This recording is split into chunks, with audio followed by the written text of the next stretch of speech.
Assalamualaikum warahmatullahi wabarakatuh. Saya Muhammad Panji Irawan dari kelompok 3 yang terdiri dari Feby Ivanda Timbani, Anyan, Renaldi Kurnia, dan Yasinta Pertiwi. Dan di sini saya akan mempresentasikan proyek UAS dari matkul dasar pemrograman. Dan pembahasan tentang bab 1 yaitu bahasa pemrograman. Bahasa pemrograman adalah bahasa yang digunakan untuk menerjemahkan perintah user atau pengguna agar dimengerti oleh komputer. Selanjutnya, karakteristik bahasa pemrograman yaitu ada aturan tata bahasa, memiliki tata bahasa khusus, lalu instruksi, memiliki instruksi atau perintah untuk menyelesaikan masalah tertentu, lalu kompiler, menganalisa dan membuat instruksi menjadi aplikasi siap pakai. Selanjutnya, fungsi bahasa pemrograman. Bahasa pemrograman dikhususkan untuk membuat aplikasi yang digunakan langsung pada komputer, baik tanpa jaringan komputer maupun dengan jaringan komputer. Dan pemrograman web digunakan membuat aplikasi secara online karena akan diakses atau digunakan secara global. Dan selanjutnya bab 2 dilanjutkan oleh Feby Ivanda Timbani. Terima kasih. Baik, terima kasih. Saya akan melanjutkan bab 2 algoritma. Algoris berarti menghitung angka dengan angka Arab. Kata algoris berasal dari nama Abu Ja'far Muhammad Ibnu Musa al-Khwarizmi. Algoritma berarti yang pertama, urutan langkah-langkah logis penyelesaian masalah yang disusun secara sistematis. Yang kedua, urutan logis pengambilan putusan untuk pemecahan masalah. Berikut konsep algoritma. Yang pertama, algoritma variabel peubah adalah variabel yang nilainya bukan konstanta. Yang kedua, algoritma variabel pertukaran berfungsi mempertukarkan masing-masing isi variabel sedemikian sehingga nilai dari tiap variabel akan berubah atau bertukar. Berikut struktur algoritma. Algoritma disusun oleh sederetan langkah instruksi yang logis. Tiap langkah instruksi tersebut mengerjakan suatu tindakan atau aksi. Bila suatu aksi dilaksanakan, maka sejumlah operasi yang bersesuaian dengan aksi itu dikerjakan oleh pemroses. Assalamualaikum warahmatullahi wabarakatuh. Saya dari kelompok 3 akan mempresentasikan dasar pemrograman. Kelompok 3 yang terdiri dari saya sendiri, Yasinta Pratiwi, Muhammad Panji, Feby Ivanda, Renaldi Kurniawan, dan Anyan. Saya di sini mau membahas tentang variabel. Variabel adalah lokasi penyimpanan dan terkait nama simbolis yang berisi beberapa kuantitas yang diketahui atau tidak diketahui atau informasi nilai. Itu saja informasi dari saya. Terima kasih. Halo, saya Renaldi Kurnia dari kelompok 3. Di sini saya akan melanjutkan bab keempat, yaitu tipe data. Tipe data dibagi menjadi 6 bagian.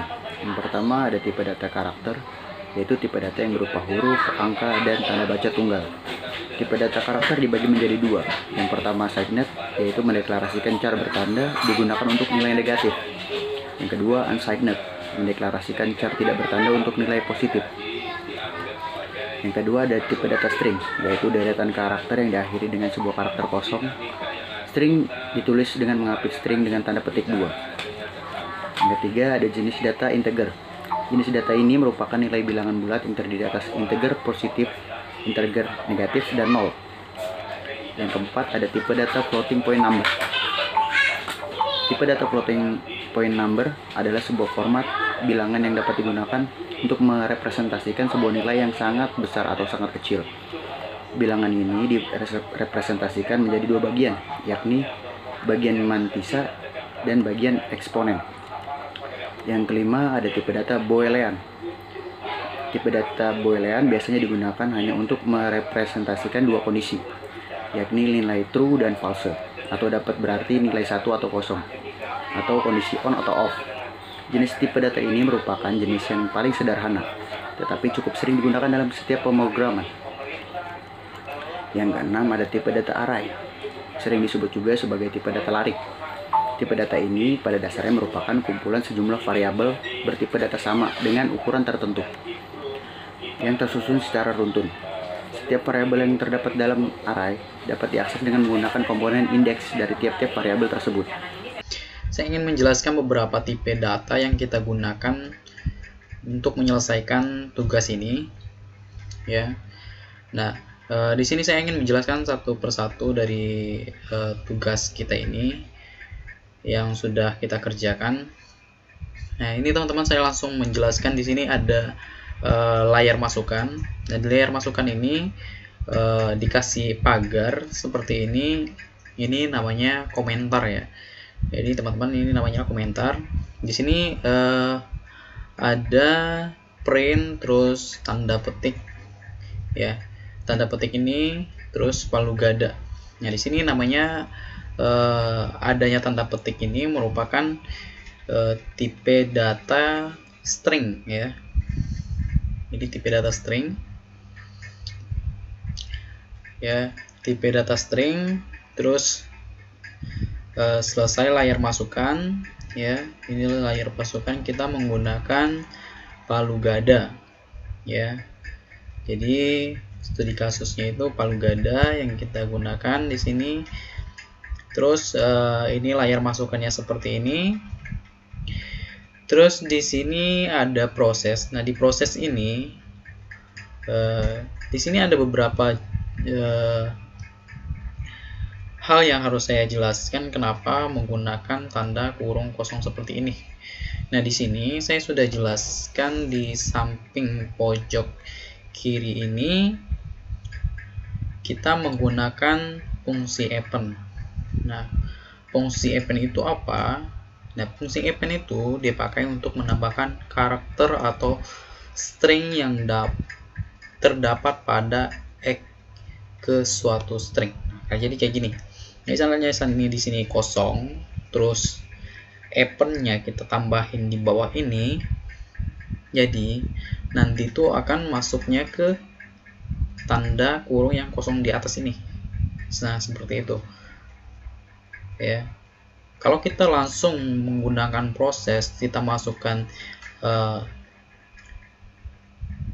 input langsung if else itu nggak bakal bisa teman-teman. Jadi di sini di studi kasus yang kita kerjakan ini kita menggunakan fungsi append.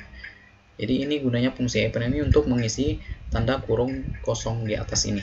Jadi nanti ini akan mengisi kode sambal, terus banyaknya sambal, jenis sambal, harga, serta jumlah ya. Nanti di if else ini nanti itu akan masuknya ke atas ini ya, gitu teman-teman.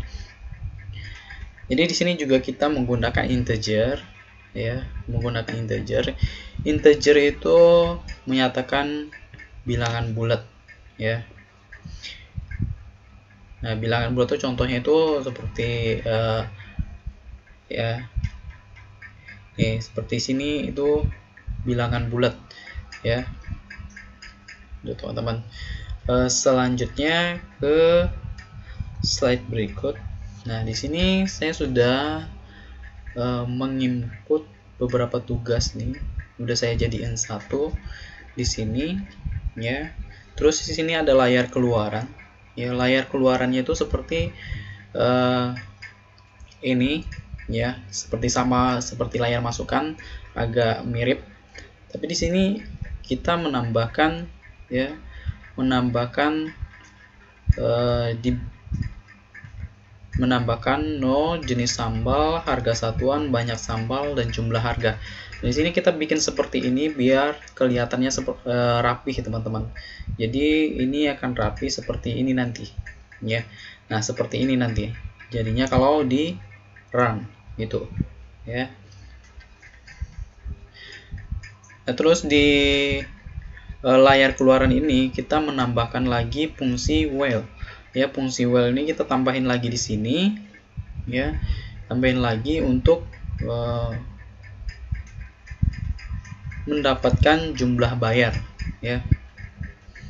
Jadi di sini kan di atas ini kan tidak ada jumlah bayar nih ya, di atas ini tidak ada jumlah bayar. Di sini kita tambahin lagi menggunakan fungsi while seperti itu ya. Terus di sini lagi saya menjelaskan ada fungsi yang namanya ya, di sini ada print persen I, persen S, ya, persen S lagi, persen I, persen I. Nah, ini tuh untuk membuat jarak. Jadi no ini nomor berapa, jadi di sini, jadi ya jumlah sambal seperti ini ya teman, nanti jadinya seperti ini. Nah, jadi nanti akan seperti ini ya, jadi seperti itu kira-kira teman-teman. Nah, terus di sini kita menentukan juga jumlah bayarnya, jumlah bayar ditambah jumlah variabel. Ini namanya variabel yang dalam kurung kecil ini ya, itu teman-teman. Jadi setelah kita bikin seperti ini, terus kita mencari pajak ya, pajak dan total bayar ya. Di sini langsung kita tambahin aja di bawah sini ya, pajak sama dengan jumlah bayar dikali 0,1 ya, dikali 0,1 ya. Jadi total bayarnya itu sama dengan jumlah bayar ditambah pajak ya. Jadi seperti ini nanti jadinya teman-teman. Dan di sini sudah kita mendapatkan hasilnya ya, pajaknya 10% itu sama dengan ya 14.000 ya, total bayarnya ya 154.000 ya dari hasil sini. Jadi menggunakan fungsi while. Jadi begitu teman-teman kesimpulan video presentasi kelompok 3. Terima kasih.